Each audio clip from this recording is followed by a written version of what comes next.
नमस्कार, आप देख रहे हैं सिटी पोस्ट लाइव। मैं हूं सृष्टि राज। बिहार सरकार के मंत्री श्रवण कुमार ने नेता प्रतिपक्ष तेजस्वी यादव पर जोरदार राजनीतिक हमला बोला है। उन्होंने कहा कि तेजस्वी यादव अक्सर बिना पूरी और सही जानकारी के बयान देते थे, जिसके कारण उनके बयान भ्रम पैदा करते हैं।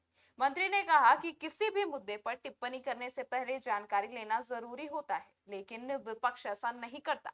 अधूरी जानकारी के आधार पर सरकार पर आरोप लगाना शुरू कर देता है। श्रवण कुमार ने साफ कहा कि बिहार सरकार हर समस्या को गंभीरता से लेती है और राज्य में जहां भी किसी तरह की गड़बड़ियां या कमी सामने आती है, वहां तुरंत सुधारात्मक कदम उठाती है। सरकार का उद्देश्य केवल आलोचना करना नहीं, बल्कि जनता की समस्याओं का वास्तविक समाधान करना है। उन्होंने कहा कि जनता को जहां भी परेशानी होती है, सरकार उसे दूर करने के लिए पूरी तरह से सक्रिय रहती है। कानून व्यवस्था को मुद्दे मुद्दे बनाना। और मंत्री ने कहा कि बिहार में नीतीश कुमार के नेतृत्व में कानून का राज पूरी मजबूती के साथ कायम है। उन्होंने विपक्ष के आरोपों को सिरे से खारिज कर दिया। उन्होंने कहा, जिस तरीके से नीतीश कुमार के समय पर विपक्ष अच्छे से काम करता था और कानून व्यवस्था सही तरीके से चलती थी, उसी तरीके से सम्राट चौधरी के राज्य में भी चल रहा है। और उन्होंने कहा कि ये जो आपराधिक घटनाएं सामने आई है, इसमें कहीं ना कहीं कुछ चूक हुई है, जिस पर जांच जारी है। और सरकार का स्पष्ट संदेश है कि अपराध करने वालों को किसी भी स्थिति में बख्शा नहीं जाएगा।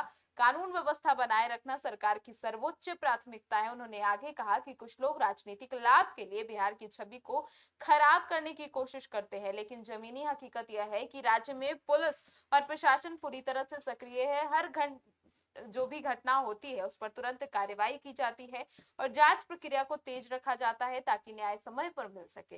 विकास कार्यों पर बात करते हुए श्रवण कुमार ने बताया कि पथ निर्माण विभाग राज्य में बड़े स्तर पर सड़क सुधार और निर्माण कार्य कर रहा है। लगभग 19,000 किलोमीटर सड़कों को बेहतर बनाने की योजना पर तेजी से काम चल रहा है। इसके तहत कई पुरानी और खराब सड़कों की मरम्मत की जा रही है, जबकि नए मार्ग और पुलों का निर्माण भी किया जा रहा है। इस योजना का मुख्य उद्देश्य बिहार में सड़क कनेक्टिविटी को मजबूत करना, ताकि लोगों का आवागमन आसान और सुरक्षित हो सके।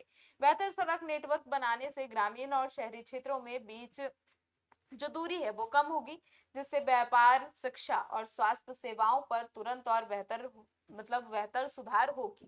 मंत्री ने कहा कि विकास कार्यों का असर आने वाले समय में स्पष्ट रूप से दिखाई देगा और बिहार तेजी से प्रगति के रास्ते पर आगे बढ़ रहा है। इस बयान के बाद राज्य की राजनीति में एक बार फिर से सत्ता पक्ष और विपक्ष के बीच चुनावी जंग तेज हो गई है। जो जुबानी जंग होती है वो तेज हो गई है, माफ कीजिएगा। अब इस पूरे मामले के आपकी क्या राय है, जरूर बताइएगा। धन्यवाद।